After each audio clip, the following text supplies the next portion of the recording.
na PBA Finals, he had 0 of 10 from the field, from the 3-point line.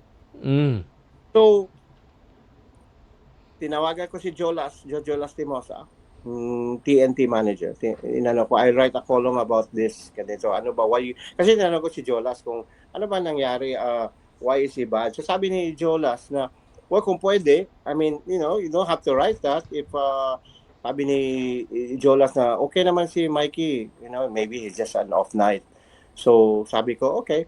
So sinulat ko. I called him out that, hey, you're the highest paid player arguably in the PBA next to Junmar Fajardo. You need to do better than 0 of 10 from the field. After that column came out, which was the truth, well, I just had to write it kasi hindi naman siya talaga magaling in that team. After that, di na ako sinagot ni Mikey Williams ever. And also, Jojo Lastimosa's